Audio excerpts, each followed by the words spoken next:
Hello students. आज इस video के अंदर हम बात करेंगे टाइप 3 हाइपर सेंसिटिविटी रिएक्शंस के बारे में, जिसको कि सिंपली बोलते हैं immune complex mediated hyper sensitivity reactions.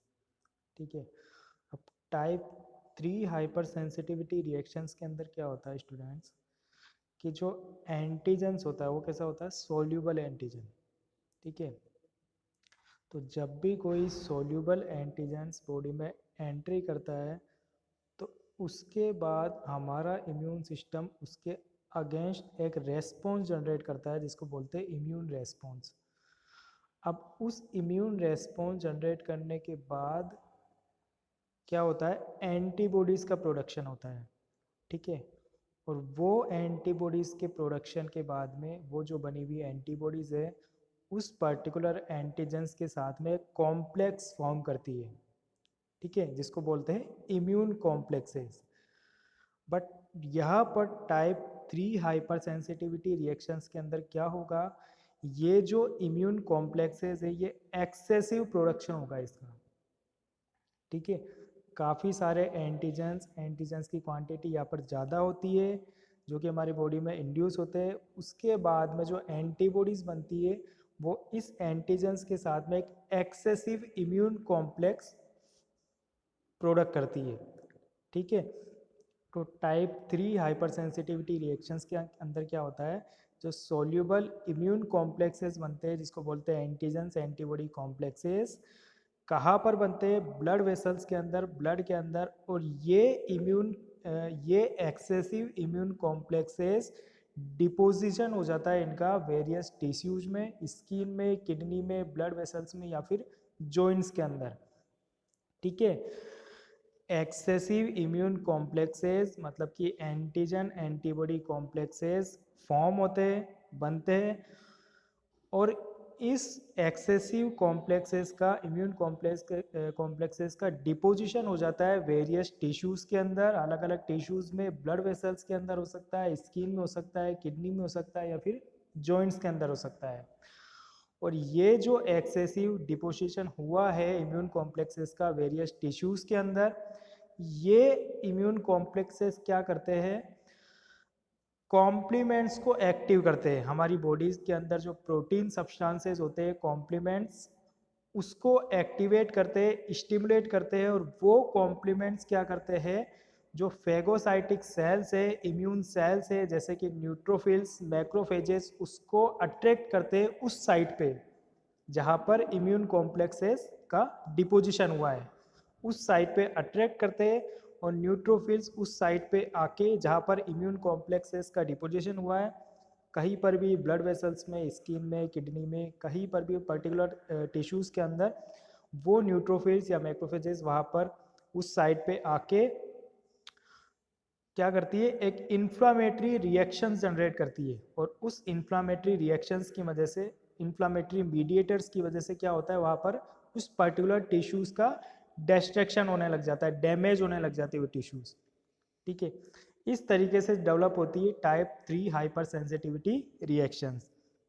सबसे पहले क्या होता है, कोई भी एंटीजेनिक सब्सटेंस बॉडी में एंट्री करता है, excessive soluble antigen substance entry करने के बाद में हमारा इम्यून रेस्पॉन्स क्या करता है, उसके अगेंस्ट एंटीबॉडीज़ बनाता है।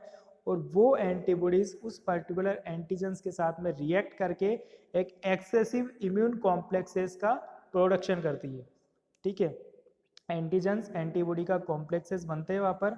और वो इम्यून कॉम्प्लेक्सेस ब्लड के थ्रू वेरियस टिश्यूज़ के अंदर, अलग अलग टिश्यूज़ में डिपोजिशन हो जाता है उनका। और डिपोजिशन होने के बाद में वो इम्यून कॉम्प्लेक्सेस क्या करते हैं, कॉम्प्लीमेंट सिस्टम को एक्टिवेट करते हैं। ठीक है। कॉम्प्लीमेंट्स पाथवे को एक्टिवेट करते हैं। और वो कॉम्प्लीमेंट्स पाथवे क्या करते हैं, जो इम्यून सेल्स होती है, फेगोसाइटिक सेल्स होती है, उसको उस पर्टिकुलर साइट पे जहाँ पर इम्यून कॉम्प्लेक्सेस का डिपोजिशन हुआ है उस साइट पे उनको अट्रैक्ट करती है। और वो इम्यून सेल्स क्या करती है, उस पर्टिकुलर टिश्यूज़ को डैमेज कर देती है। तो इसकी वजह से जो रिएक्शन जनरेट होती है बॉडी में, जो टिश्यू डैमेज हो रहे हैं, ठीक है, इस तरीके एबनॉर्मल कंडीशन क्रिएट हो रही है बॉडी में, तो इस पर्टिकुलर कंडीशन को बोलेंगे टाइप 3 हाइपर सेंसिटिविटी रिएक्शंस। जैसा कि हमने टाइप 2 हाइपर सेंसिटिविटी रिएक्शंस के अंदर पढ़ा था, वहाँ पे क्या हो रहा था, जो एंटीजेंस था वो क्या था, सेल की सरफेस पे अटैच था। जैसे हमने फॉर एग्जांपल ब्लड ट्रांसफ्यूजन का पढ़ा था, उसके अंदर जो एंटीजेंस था वो आरबीसी सेल्स की सरफेस पे अटैच्ड था, ठीक है। बट टाइप 3 रिएक्शंस के अंदर क्या होता है, एंटीजन फ्री फॉर्म में रहता है, जिसकी वजह से इम्यून कॉम्प्लेक्सेस बनते हैं एक्सेसिव क्वांटिटी में, ठीक है। और उस एक्सेसिव इम्यून कॉम्प्लेक्सेस की वजह से कॉम्प्लीमेंट सिस्टम एक्टिव होते हैं, और उसकी वजह से जो फेगोसाइटिक सेल्स है या फिर इम्यून सेल्स बोल सकते हैं, वो अट्रैक्ट होती है, और वो क्या करती है, इन्फ्लामेटरी मीडिएटर्स के जरिए क्या करती है, उस टिश्यूज़ को या उस सेल्स को डैमेज कर देती है वहाँ पे। तो इस कंडीशन को हम क्या बोलेंगे, particular type 3 hyper sensitivity reactions. अब इसके एग्जाम्पल की हम बात करें तो दो इसके मोस्ट कॉमन एग्जाम्पल, एक तो आर्थस रिएक्शन और एक सीरम सिकनेस, एक तरीका टाइप 3 हाइपर सेंसिटिविटी रिएक्शंस है। तो देखिए जहाँ पर इस डायग्राम के अंदर दिखाया गया है, जैसे कि जो immune complex mediated hyper sensitivity reactions है, यहाँ पर जो एंटीजेंस एंटीबॉडी मतलब कि जो इम्यून कॉम्प्लेक्स बन रहे हैं वो कहाँ बन रहे हैं, ब्लड वेसल्स के अंदर, ठीक है। जो ब्लड वेसल्स की जो इनर मेम्ब्रेन होती है, एंडोथेलियल सेल्स होती है, वहाँ पर एंटीजेंस और एंटीबॉडी का डिपोजिशन हो रहा है, और डिपोजिशन होने के बाद में वो क्या कर रहे हैं, कॉम्प्लीमेंट्स को एक्टिवेट कर देते हैं, और वो कॉम्प्लीमेंट्स क्या करते हैं, जो इन्फ्लामेटरी सेल्स है, इम्यून सेल्स है, न्यूट्रोफिल, उस न्यूट्रोफिल को इस पर्टिकुलर ब्लड वेसल्स की इनर मेम्ब्रेन के अंदर अट्रैक्ट करते हैं, और वहाँ पर उसके बाद में न्यूट्रोफिल्स वहाँ के जो इन्फ्लामेटरी मीडिएटर्स रिलीज करती है, जिसकी वजह से जो ये एंडोथेलियल सेल्स है ये डैमेज होने लग जाती है, ठीक है। सबसे फर्स्ट के अंदर क्या लिखा हुआ है, immune complexes are deposited in wall of blood vessels. जो इम्यून कॉम्प्लेक्सेस है ये पर्टिकुलर एंटीजन है, ठीक है, ये एंटीजन है, और यहाँ पर ये एंटीबॉडीज है। अब ये एंटीजन्स एंटीबॉडी आपस में रिएक्ट करके इम्यून कॉम्प्लेक्सेस बना रहे हैं, और ये इम्यून कॉम्प्लेक्सेस क्या हो रहे हैं, ये ब्लड वेसल्स की जो इनर मेम्ब्रेन है, एंडोथेलियल सेल्स है, यहाँ पर डिपोजिशन हो रहा है इनका। डिपोजिशन होने के बाद में प्रेजेंस ऑफ इम्यून कॉम्प्लेक्सेस का डिपोजिशन होने के बाद में क्या हो रहा है, एक्टिवेट्स कॉम्प्लीमेंट्स।